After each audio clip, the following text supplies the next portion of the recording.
Se esse bichão aqui grava dessa vez. Que o meu Loom não está gravando direito. Tá bom? Todos apostos? Hoje nós vamos fazer então a lista de revisão aí de história do Brasil. Nós vamos fazer Brasil colonial e imperial. Beleza, mano? Brasil imperial e colonial para encerrar aí a parte de revisão de história do Brasil. Porque daí a gente volta no mês que vem, dando sequência ao conteúdo, nós vamos entrar em período republicano, tá? Mas depois eu confiro com vocês certinho qual era a última coisa que a gente tinha. Calma, já vê já pra mim, vai. Qual que era a última coisa que a gente tinha de história do Brasil, fazendo um favor, no caderno? A última aí, coisa aí. Por favor, quem tem as anotações do caderno aí, se puder já. Lei de Terras de 1850. Ótimo, a gente estava em economia do segundo reinado, né? Isso. Isso, beleza. Então daí nós vamos continuar de segundo reinado até período republicano e por aí vai. Então hoje nós vamos fazer uma revisão de período colonial e a primeira parte do período imperial, antes do segundo reinado, tá bom? Daí quando voltar às aulas normal, a gente segue de segundo reinado. Pode pá? Então pode pá. Então é isso. Pode pá, pá, pá. Período aí, colonial. Eu vou começar fazendo esse exercício 2 da Unicamp. Esse exercício 2 ele vai quebrar. A Unicamp tem tentado quebrar o paradigma criado, cuja visão gera uma visão de que o nativo foi uma tábula rasa no processo de colonização, que ele era passivo, que ele aceitava, que ele era ignorante, trouxa, bobalhão. Mas não, afinal, o escambo, toda a prática de troca, de escambo, os nativos também, eles determinavam as vontades dele nisso. Se os europeus tinham vontade de pau-brasil, eles tinham interesse em machados de ferro, em armas, né, para participar, para lutar as lutas que eles tinham tribais aqui. Aliás, a gente até viu a invasão francesa no Brasil. Enquanto os franceses tinham aliança com os tamoios, os portugueses não conseguiam expulsar os franceses daqui, lembra? Eu vou abrir essa aula aqui no meu celular, tá? Para eu poder ver o chat ao mesmo tempo. Então, essa questão da Unicamp vai mostrar que os nativos eles participaram ativamente do processo de colonização. Boa parte das tribos nativas do Brasil não desapareceram por extermínio, e sim por miscigenação. A miscigenação foi muito incentivada. O conhecimento nativo foi muito absorvido no processo de colonização. Existem tribos nativas ainda em território nacional, e é lógico que tiveram nativos que morreram por extermínio, por escravidão, por doenças. Isso também teve. Mas também boa parte, olha o nome do livro, Sangue Nativo. O sangue nativo ainda está presente no Brasil, tá? E a cultura nativa também, incluindo a língua, tá? Então vai lá, façam esse exercício 2 e respondam para mim no chat, enquanto eu entro também aqui pelo celular.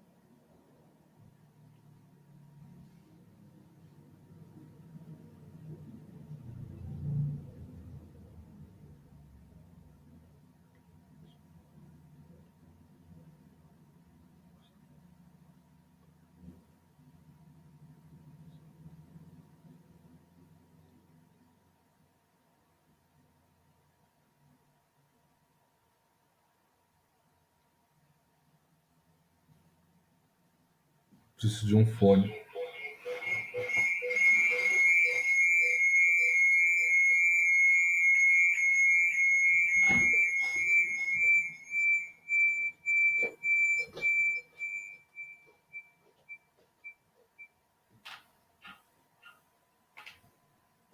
Deu pau aqui.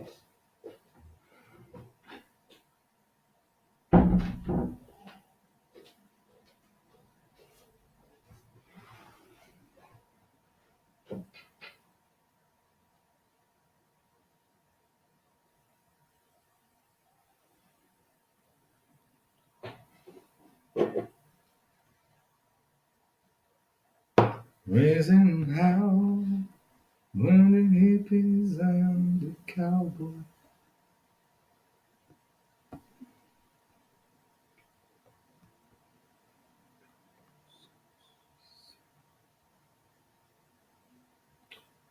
Pô, eu tirei as músicas lá, Here Comes the Sun, mas eu esqueci meu violão no meu amigo ontem.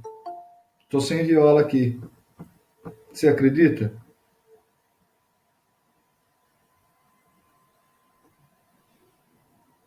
Eu sou um ignorante.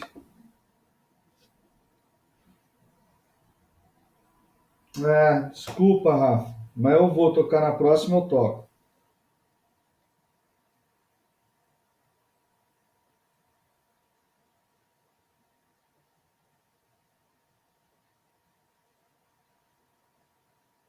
Eu fui ontem num amigo meu, levei a viola lá, volta bêbado pra casa, esqueci o violão.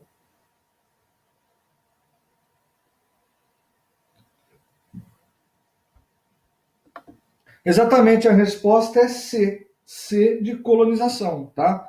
Eu vou passar por um outro exercício aqui, ó, da hora. Da hora. Da hora.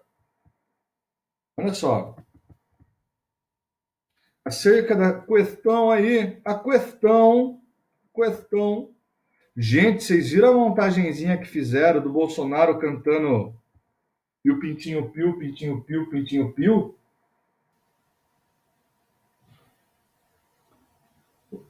O galo glu glu, o galo cocoricó, a galinha có, o pintinho piu, pintinho piu. Vocês já viram isso daí? É sério, vocês já viram? O pintinho piu, pintinho piu, o pintinho piu, piu. Eu mostro depois. No final da aula eu mostro. Viu, hein? Ai, caramba. Cara, eu dei risada acho que por meia hora disso, cara. Não, é sério, uma meia hora eu fiquei dando risada disso.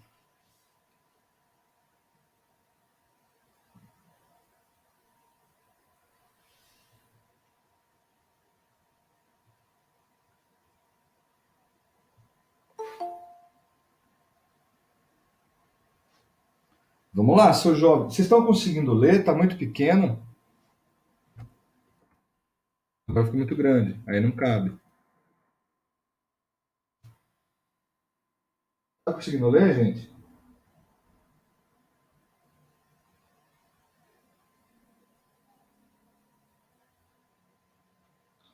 Ah, uma resposta seria bom, né? É o exercício 10, tá, seus cachorros?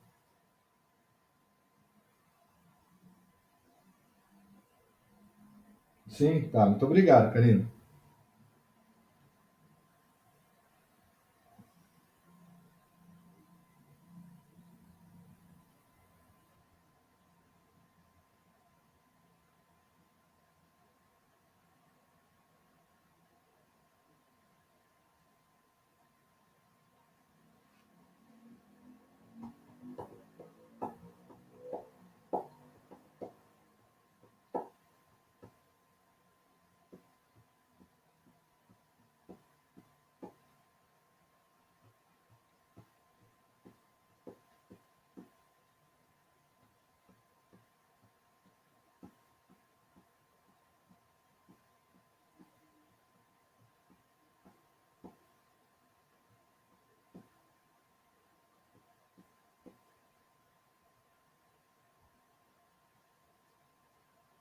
E aí, respostas? Pô, isso é fácil, hein, seus cachorros?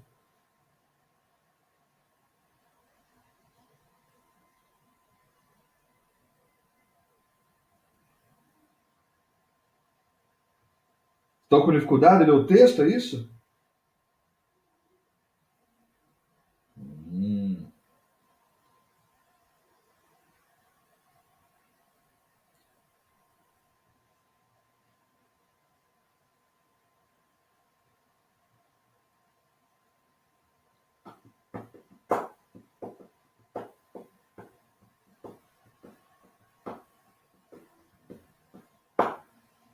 Sabe quais palavras são de origem tupi-guarani que a gente usa até hoje?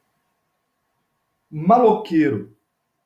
Maloqueiro é tupi-guarani com sufixo português. Maloca. Maloca era a casa principal na tribo. Os que frequentavam lá era para, né, tomar uma cachaça de mandioca, fumar um cachimbão. Era maloca. Maloqueiro, é do tupi-guarani. Pindaíba. Tô numa pindaíba, rapaz. Isso daí é tupi-guarani. Está meio capenga. Essa cadeira tá ruim, ela tá meio capenga. Capenga é tupi-guarani. Nhen, nhen, nhen é tupi-guarani. Chega de nhen, nhen, nhen. Isso é falatório no tupi-guarani. Deixa eu ver o que mais. Biboca. Você mora lá naquela biboca. Isso é tupi-guarani. Dentre outros. Que eu não vou me recordar agora. Tudo bem? Então, o nosso português é chamado de português tupanizado. Até mesmo o R que a gente fala é o R tupi-guarani, não é o R de Portugal. Porta, planta, planta é tupi-guarani. Esse R é o R tupi-guarani. Porque não se falava o fonema L entre os nativos, não existia. Nem o LH, porque se não tinha o L, não tinha o LH. Então também não tinha lhá. Então falar paia, cheguei na beira do porto onde as ondas se espalham. Isso é português tupanizado. As garças dão meia volta, tupi, volta e sentam na beira da praia. E o cuitelinho não gosta que o botão de rosa caia. Isso é uma música composta com português tupanizado. Tudo bem? Então o texto está falando do processo de aculturação, de fusão, de simbiose linguística do português com o tupi-guarani. É a C mesmo, de Carvalho. Tudo bem? Olha essa aqui interessante. Essa vocês vão gostar. Essa tem a cara de Enem, rapaz do céu.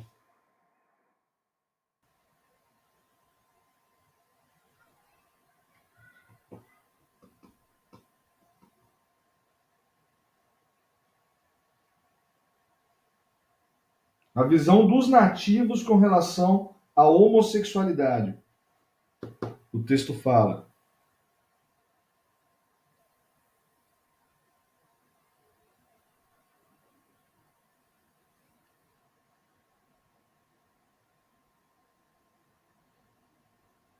olha o nome do artigo: Índios gays, amor e ódio na colônia.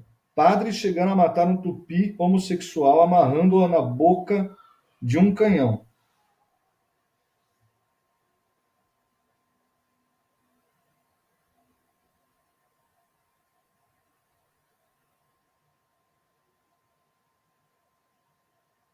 Para muitas tribos nativas, o homossexual tinha dois espíritos.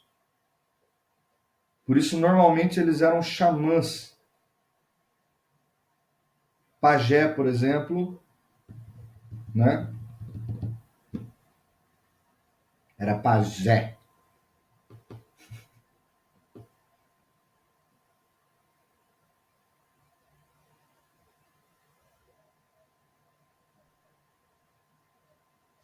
Resposta, seus cachorros.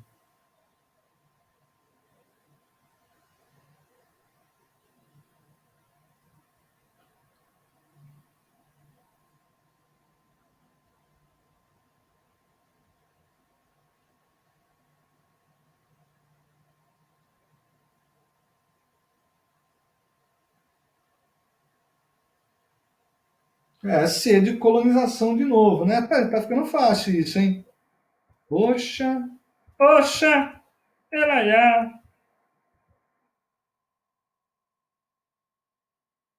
Vamos lá. Exercício 3. Eu vou ler o primeiro texto com vocês, o primeiro e o segundo texto, daí vocês vão procurar. Os que trazem gado são brancos, mulatos e pretos, e também índios, que com esse trabalho procuram ter algum lucro. Guiam-se indo uns adiante cantando para serem seguidos pelo gado, e outros vêm atrás das reses, tangendo-as, tendo cuidado para que não saiam do caminho ou se amontoem. Aí está falando de uma comitiva de tropeiros, de vaqueiros, de peões de boiadeiro. São sertanistas, mais índio do que branco. Eles falavam tupi-guarani, vimos no texto do exercício anterior. Falavam tupi-guarani, falavam a língua geral, não obedeciam, não criavam gado no interior, ocupavam terra por uso capião, eles se autodenominavam caipiras, isso é tupi-guarani, caipira, derrubador de mato, derrubo o mato para criar gado, eu sou um caipira. Os portugueses chamavam eles de sertanistas. Com o tempo criou-se o termo bandeirante, vaqueiro e por aí vai. Isso dá uma comitiva de vaqueiros, certo? Nossa viagem não é ligeira, não interessa onde vai dar. A nossa estrada é pantaneira, e a comitiva vai passar.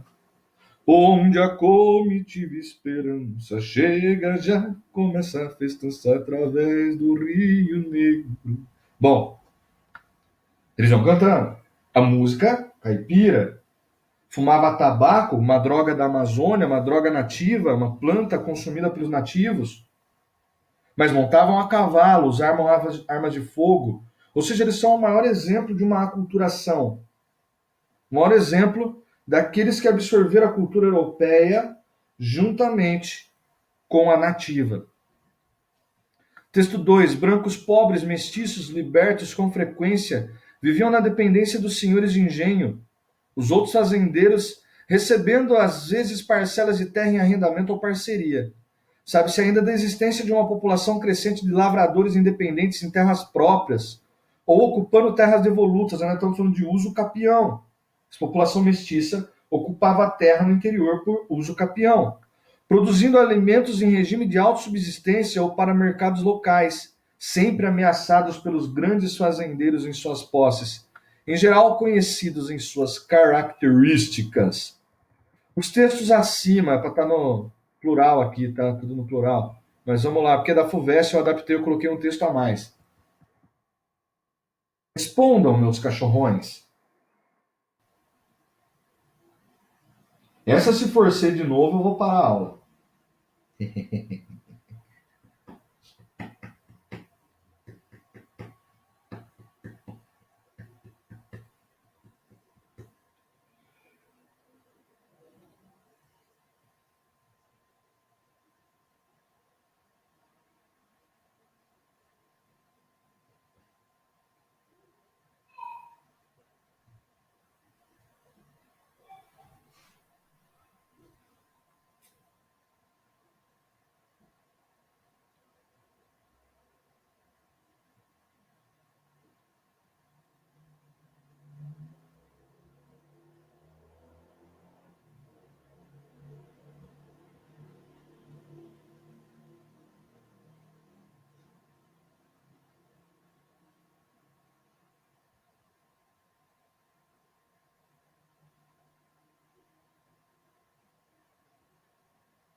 Isso, B de bochecha.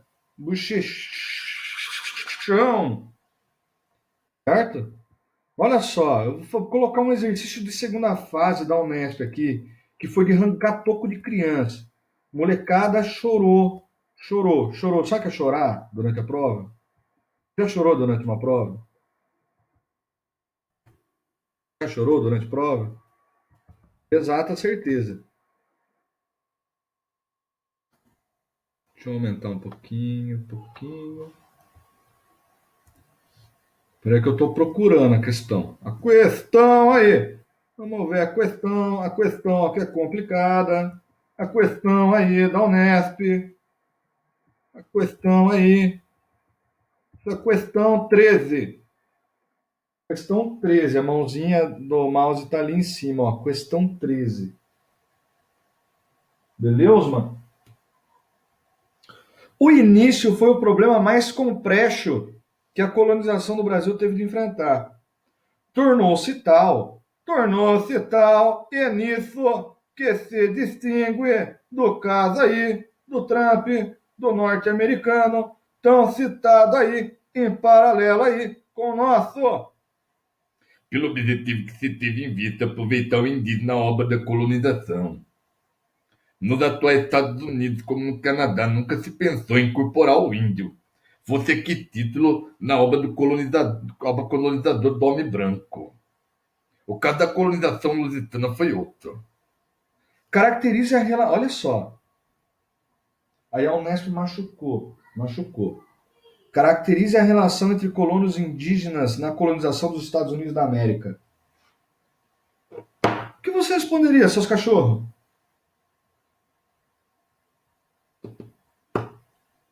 Na colonização das 13 colônias da América Inglesa, como você se viraria? Alguém quer arriscar? Vocês estão aí ainda? Eu ainda estou na aula? Eu ainda estou na aula.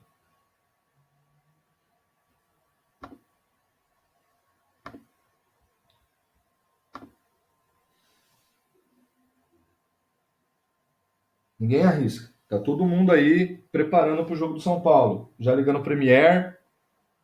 Para sofrer. Vão sofrer então. Tá bom. Caracteriza a relação entre colonos e indígenas na colonização dos Estados Unidos. Vocês podem colocar. Nos Estados Unidos,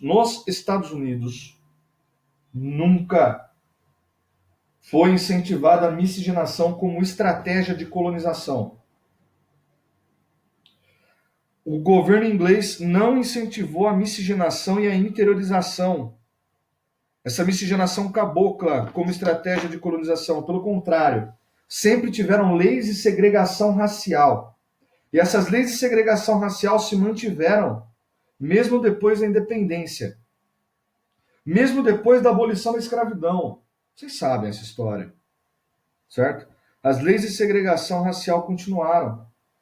Só teve escravidão africana, o indígena não foi escravizado nos plantations, o nativo não foi escravizado nos plantations, eles foram empurrados para o interior, decretado que o interior era território nativo intocado e os colonos ficavam concentrados somente no litoral. Tudo bem? Já no Brasil, não. No Brasil, o caso foi outro. A miscigenação foi incentivada desde a expedição do Cabral. Cabral já veio com degredados para cá, lembra? Para se miscigenar. Para dar origem a esses sertanistas que vão absorver o conhecimento nativo para se produzir coisas para extrativismo, para descobrir ouro. Correto? Era preciso esse grupo com conhecimento dos nativos para tentar encontrar minérios, metais. E foi justamente esse grupo que encontrou metais preciosos no interior. Correto? Então, identifique duas formas de aproveitamento do indígena na colonização do Brasil. Eu vou colocar a resposta aí que tem nessa lista. Essa lista eu já enviei para a Débora, ela já deve ter enviado para vocês, tá? E ela está com resolução, tá bom, seus cachorros?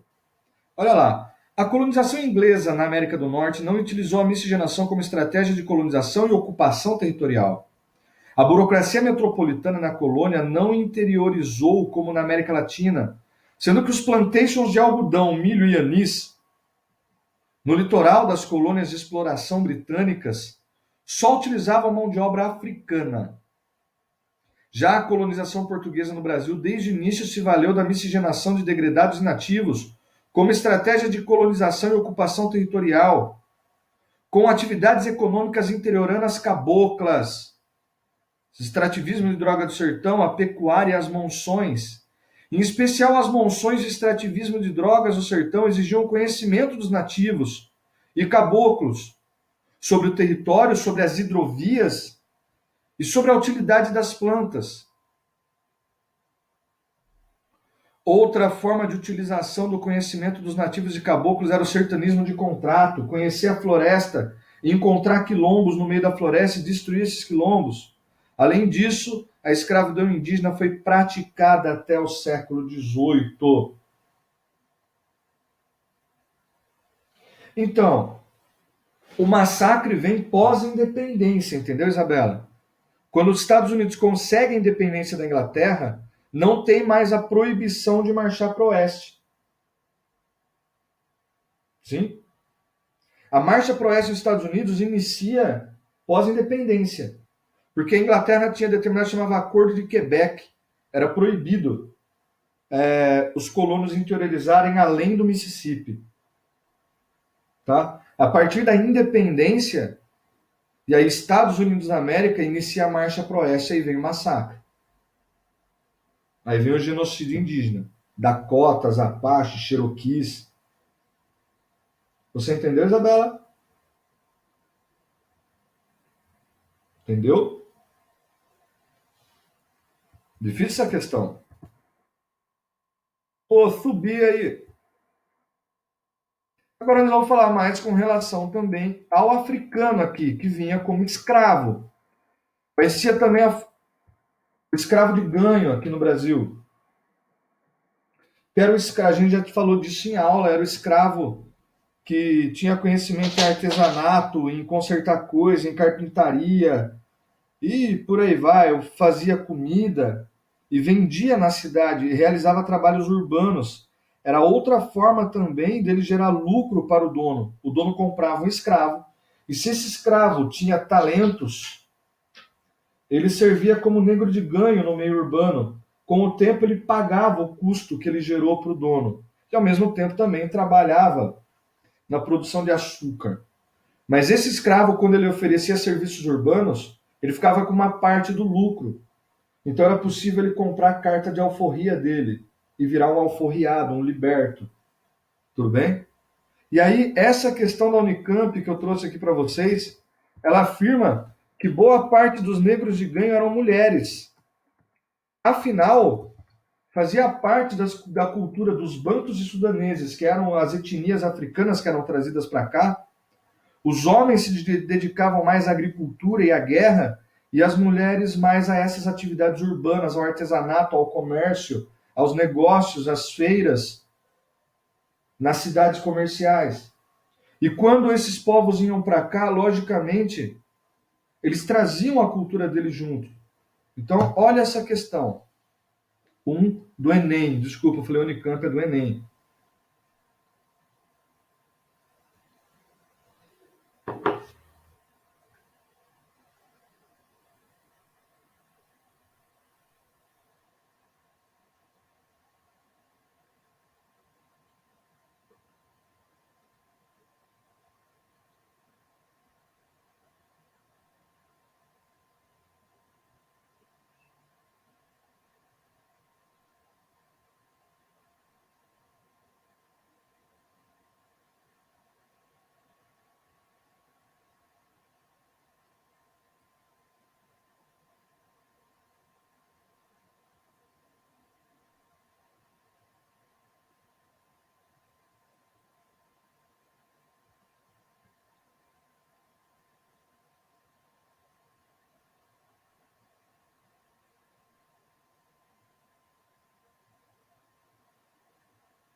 Resposta dos cachorros, só uma resposta?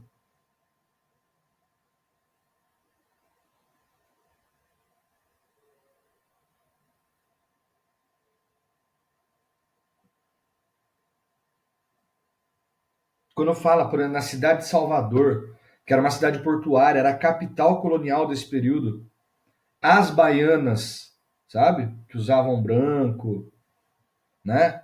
Vendiam comida, vendiam outras coisas. No meio urbano, elas são negras de ganho, as baianas, eram chamadas dessa forma, tá? Vou até colocar um exercício aqui, ó.